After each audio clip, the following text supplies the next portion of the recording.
आप सुन रहे हैं आज तक रेडियो।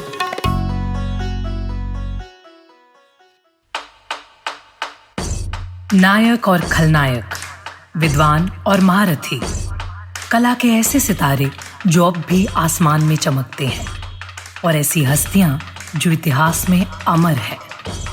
उजले व्यक्तित्व के धनी भी और स्याह पहलुओं के लोग भी। ये वो लोग जो मशहूर हैं। ये है नामी गिरामी। 1957 का साल था। फिजिक्स के एक प्रोफेसर रेडियो पर समाचार सुन रहे थे। तभी एक खबर ने उनके कान खड़े कर दिए। CBS Television presents a special report on Sputnik 1, the Soviet space satellite. Douglas Edwards reporting. खबर रूस को लेकर थी। रूस ने दुनिया का पहला आर्टिफिशियल सैटेलाइट स्पुतनिक अंतरिक्ष में भेजा था। ये सुनते ही प्रोफेसर साहब अपनी जगह से उछल पड़े।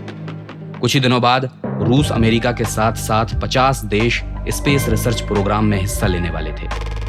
इसको लेकर प्रोफेसर ने प्रधानमंत्री जवाहरलाल नेहरू को खत लिखा और इसमें भारत को भी शामिल होने की सलाह दी।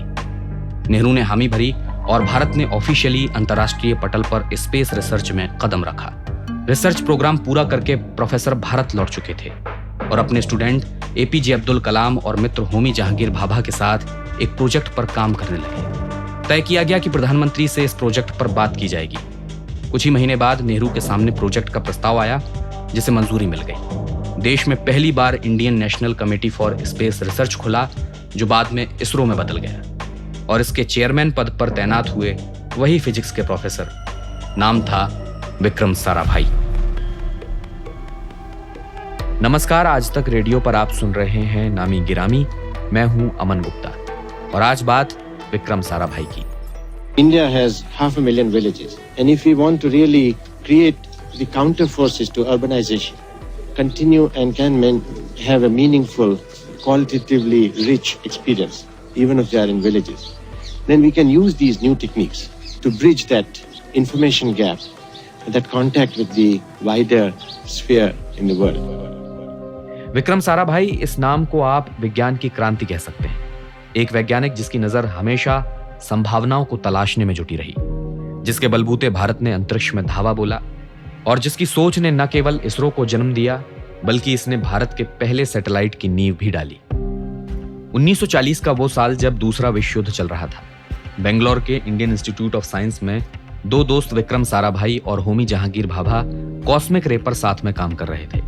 एक्सपेरिमेंट्स के लिए पैसों की जरूरत थी, तो दोनों ने सोचा क्यों ना कॉलेज में एक शो ऑर्गेनाइज किया जाए और इसके जरिए जो पैसे आएंगे उनको एक्सपेरिमेंट्स में खर्च किया जाएगा। तो दोनों पहुंच गए डांसर राम गोपाल साहब के डांस स्कूल में और उनके स्टूडेंट्स को इंस्टीट्यूट में परफॉर्म करने के लिए इनवाइट किया। शो की पूरी तैयारी हो चुकी थी। तभी स्टेज पर 22 साल की एक लड़की ने भरतनाट्यम करना शुरू किया और सामने बैठे साराभाई उस लड़की को एकटक देखते रह गए। शो खत्म हुआ तो साराभाई भागे भागे भाभा के पास पहुंचे और बोले, होमी यार, मुझे लगता है कि प्यार हो गया है। इतना सुनना था कि भाभा जोर जोर से हंसने लगे। लेकिन मामला थोड़ा सीरियस था, तो लड़की का नाम पता करने की जद्दोजहद शुरू हुई। पता चला कि लड़की का नाम है मृणालिनी, लेकिन साथ में यह भी पता चला कि उसने आजीवन शादी न करने का फैसला किया हुआ है ताकि वो भरतनाट्यम में निपुणता हासिल कर सके। ये बात जब साराभाई को मालूम पड़ी तो वो मायूस हो गए, लेकिन खुद को समझाया कि यार, शादी किसे करनी है, दोस्ती हो जाए वही काफी है।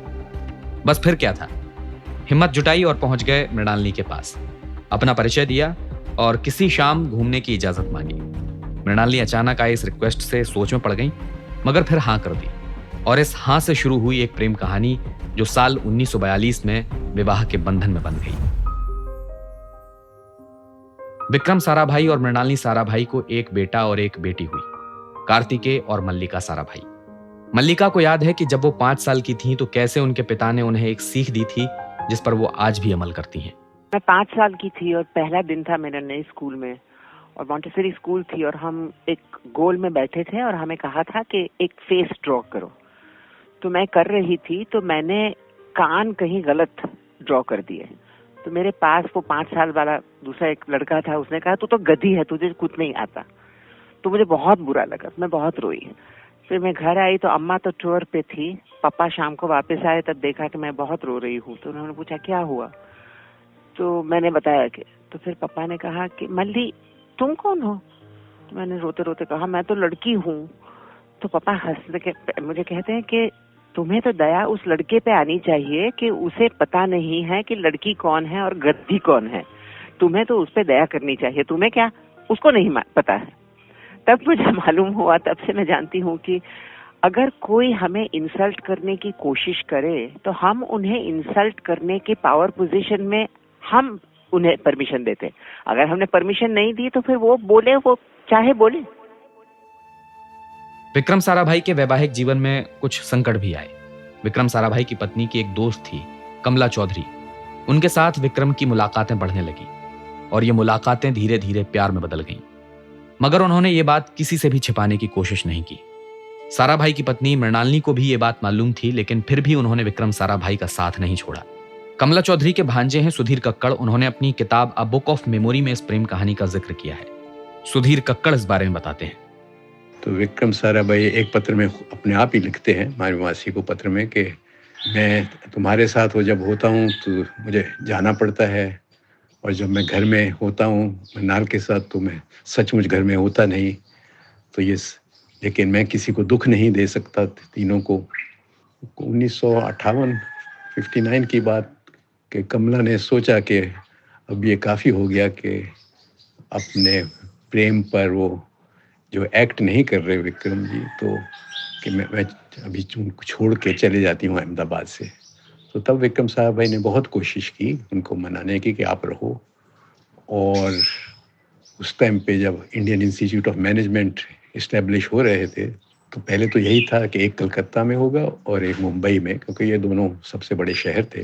लेकिन विक्रम जी जो बहुत उनकी पहुंच गवर्नमेंट में बहुत थी, तो उन्होंने गवर्नमेंट में ये करके कि मुंबई की जगह अहमदाबाद में हो। इसलिए कि कमला को उन्होंने कहा था कि तुम्हारे लिए तुम ये IIM में आप सारा डायरेक्टर ऑफ प्रोग्राम बन के तो आप यहाँ रहें, तो इनके साथ हम दोनों मिलके इसको बनाएंगे। देश को आजाद हुए अब 15 साल हो चुके थे। नेहरू ने Indian national committee for space research को मंजूरी दे दी और उसी दौरान विक्रम साराभाई ने ऐलान किया कि कुछ ही महीने बाद देश का पहला रॉकेट लॉन्च किया जाएगा। मगर अभी तक लॉन्चिंग के लिए मुफीद जगह नहीं मिल पाई थी। साराभाई एक ऐसी जगह की तलाश में थे जो पृथ्वी के मैग्नेटिक इक्वेटर में पड़ती हो। बहुत खोजबीन के बाद पता चला कि तिरुवनंतपुरम में एक गांव है थुम्बा, जो समुद्र के तट पर बसा है। साराभाई ने तय किया कि वो अपने स्टूडेंट APJ अब्दुल कलाम के साथ जाकर गांव का मुआयना करेंगे। रॉकेट लॉन्च के लिए खाली जमीन की जरूरत थी और इसी सिलसिले में दोनों गांव के लोगों से बात करने थुम्बा पहुंचे। उन्हें समुद्र के पास एक चर्च दिखा जिसका नाम था द मैरी मैगडलीन। उन्होंने चर्च के बिशप से मुलाकात की और बताया कि रॉकेट लॉन्च प्रोग्राम के लिए उन्हें जमीन चाहिए।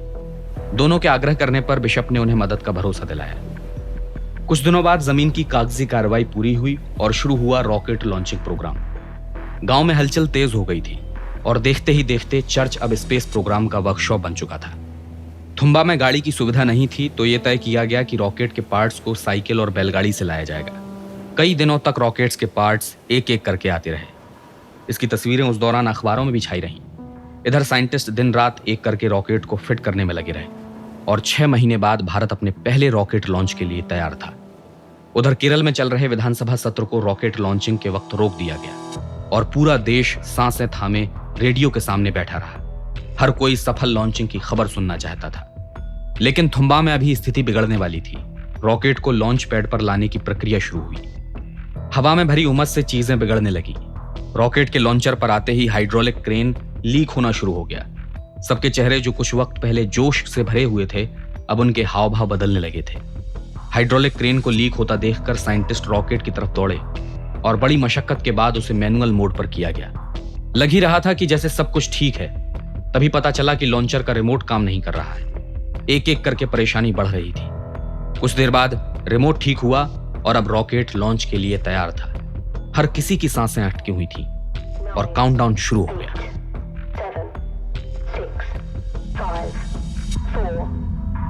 6:25 पर थुम्बा का समुद्री तट थरथराने लगा।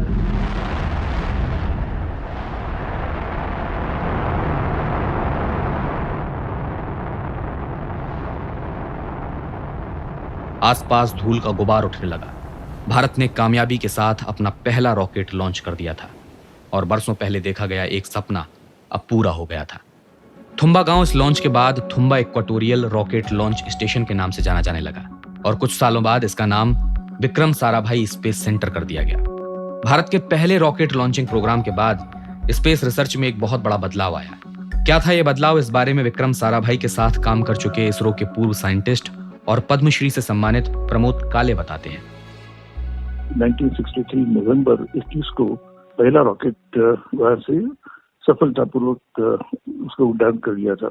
और उसी के बाद ये तय हुआ था कि अभी जो ये रॉकेट लॉन्चिंग स्टेशन है उसका उपयोग करके बाकी के देश भी वहाँ काम कर सकेंगे, बाकी का इंटरनेशनल कोऑपरेशन भी वहाँ से हो सकेगा और उसी के लिए काम चालू रखना है। और 1965 में नक्की कर लिया था कि हमें अब खुद अपने रॉकेट्स भी बनाने हैं और उसके लिए एक रॉकेट रिसर्च ग्रुप जो तिरुवनंतपुरम में होगा। तो वो ग्रुप जब स्थापन हुआ तो अहमदाबाद से मैं तिरुवनंतपुरम में चला गया। 1968-69 में नक्की कर दिया था एक तो हम रॉकेट ये इस तरीके से बनाएंगे, मगर सारा भी हम अपना एक उपग्रह बनाएंगे जिसका उपयोग करके हम सभी जगह पर भारत में टेलीविजन, और वो टेलीविजन किस लिए थे, शिक्षण के लिए, इंस्ट्रक्शन के लिए, अपने फार्मर्स के लिए उसका उपयोग हो, और इसी का नाम रखा था इनसैट करके। 24 जनवरी 1966 को एक तरफ इंदिरा गांधी प्रधानमंत्री पद की शपथ ले रही थी तो दूसरी तरफ खबर आई कि भारतीय परमाणु ऊर्जा के जनक होमी जहांगीर भाभा की प्लेन क्रैश में मौत हो गई। ये बात पता चलते ही विक्रम साराभाई फूट फूट कर रोने लगे। उन्होंने सोचा न था कि बरसों पुरानी दोस्ती का खात्मा कुछ इस तरह से होगा। एटॉमिक एनर्जी कमीशन और department of atomic energy Bhabha के जाने के बाद अपने उत्तराधिकारी की तलाश में था और इसकी जिम्मेदारी इंदिरा ने सौंपी साराभाई को। साराभाई अब Indian national committee for space research के साथ साथ एटॉमिक एनर्जी कमीशन के भी चेयरमैन बन गए थे, मगर इंदिरा के इस फैसले ने कई साइंटिस्ट को साराभाई के खिलाफ खड़ा कर दिया। भाभा के साथ काम करने वाले सीनियर साइंटिस्ट एक बाहरी व्यक्ति को अपने चेयरमैन के रूप में स्वीकार नहीं कर पा रहे थे और इसमें सबसे बड़ा नाम था होमी सैथना का। धीरे धीरे एटॉमिक एनर्जी कमीशन के भीतर गुटबाजी तेज होती चली गई, मगर कुछ रोज बाद विक्रम साराभाई ने एक ऐसा फैसला लिया जिसने एटॉमिक एनर्जी कमीशन के लगभग हर साइंटिस्ट को उनके खिलाफ कर दिया। साराभाई ने एटॉमिक टेस्ट करने की इजाजत को खारिज कर दिया। एक सपना जिसे देखते हुए होमी जहांगीर भाभा की मौत हुई थी, उसके सामने साराभाई सबसे बड़ा रोड़ा बनकर खड़े थे। 4 साल गुजर चुके थे और भारत जो कुछ साल पहले परमाणु परीक्षण की ओर तेजी से कदम बढ़ाता दिख रहा था, अब वो रेस में पिछड़ने लगा था। वजह थे साराभाई, जो परमाणु हथियारों को खत्म करने की वकालत कर रहे थे। उधर इंदिरा गांधी भी साराभाई की जिद से परेशान थी और इसी सिलसिले में उन्होंने साराभाई को मिलने के लिए बुलाया। कहा, विक्रम, आप पर बोझ बहुत बढ़ गया है। इसरो और एईसी के चलते आपको लगातार ट्रैवल करना पड़ रहा है। मुझे आपके काम करने का तरीका देखकर डर लग रहा है। आप एटॉमिक एनर्जी कमीशन के चेयरमैन पद से इस्तीफा दे दें। मैं आपके नेतृत्व में अंतरिक्ष आयोग बनाने जा रही हूं। साराभाई को इंदिरा की ये बातें बिल्कुल पसंद नहीं आई। उन्हें लगा कि एईसी के साइंटिस्ट की तरह इंदिरा भी उन्हें अयोग्य मान रही है। वो वहां से उठे और बिना कुछ बोले चले गए। साराभाई को इंदिरा की कही बात खटकने लगी थी। उन्होंने तय किया कि एटॉमिक एनर्जी कमीशन के चेयरमैन पद से वो इस्तीफा दे देंगे, लेकिन 3 दिसंबर 1971 को भारत और पाकिस्तान के बीच जंग छिड़ गई और इस वजह ने उनके इस्तीफे को पीछे धकेल दिया। 16 दिसंबर को जब युद्ध खत्म हुआ तो पाकिस्तान 2 टुकड़ों में बढ़ चुका था। बांग्लादेश का जन्म हो चुका था। इधर पूरा देश जीत की खुशी में डूबा हुआ था, मगर किसी को नहीं पता था कि आज से ठीक 15 दिन बाद देश में एक बहुत बड़ा हादसा होने वाला है, जिसके लिए भारत शायद तैयार नहीं था। 1971 के आखिर में विक्रम साराभाई स्पेस प्रोग्राम का जायजा लेने तिरुवनंतपुरम पहुंचे। नया साल दस्तक देने वाला था। साराभाई ने सोचा कि परिवार के साथ ही नया साल मनाया जाएगा। उनके अहमदाबाद जाने की टिकट कराई गई। इधर मीटिंग खत्म हुई तो साराभाई कोबलम के एक गेस्ट हाउस के लिए रवाना हुए। तभी याद आया कि एसएलवी रॉकेट के डिजाइन पर उन्हें कलाम से बात करनी है।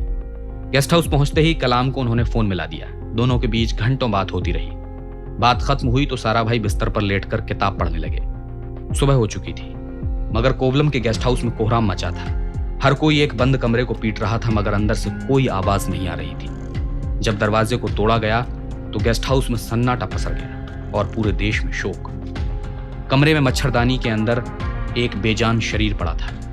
इसरो के चेयरमैन विक्रम साराभाई की हार्ट अटैक से मौत हो चुकी थी।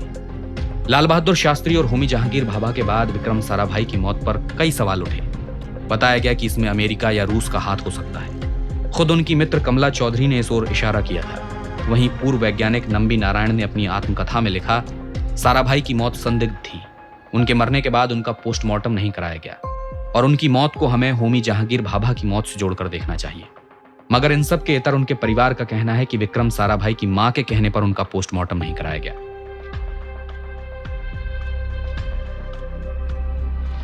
पापा नहीं रहे तो फिर क्या हुआ, उनका उससे ताल्लुक नहीं था। नहीं रहे वही इतनी हॉरिबल चीज थी कि मेरी दादी और अम्मा ने दोनों ने डिसाइड किया कि पोस्टमार्टम नहीं करना है। अपने 58 साल का ज्यादातर जीवन साराभाई ने देश की उन्नति और स्पेस रिसर्च में खपा दिया। उनकी ही बदौलत साइट प्रोग्राम के तहत 31 जुलाई 1976 को नासा और इसरो की मदद से देश के 2500 गांवों तक पहली बार टीवी पहुंचा था। और इससे पहले 19 अप्रैल 1975 को भारत ने अपना पहला आर्टिफिशियल सैटेलाइट आर्यभट्ट अंतरिक्ष में भेजा था। 1957 में भारत ने देखा एक सपना 1975 में सच कर दिखाया था। और इन सब हासिल के पीछे नाम था उस शख्स का जिसे भारतीय स्पेस प्रोग्राम का जनक कहा जाता है, विक्रम साराभाई।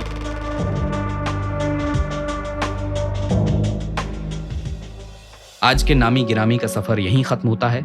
आपको यह एपिसोड कैसा लगा हमें जरूर बताइएगा radio@aajtak.com पर। किसी और शख्सियत पर आप नामी गिरामी सुनना चाहते हैं तो इसी पते पर हमें खबर कर सकते हैं। आज के इस एपिसोड के लिए रिसर्च, स्क्रिप्टिंग और प्रोडक्शन किया हमारे साथी सूरज कुमार ने और साउंड मिक्सिंग की अमृत रेगी ने।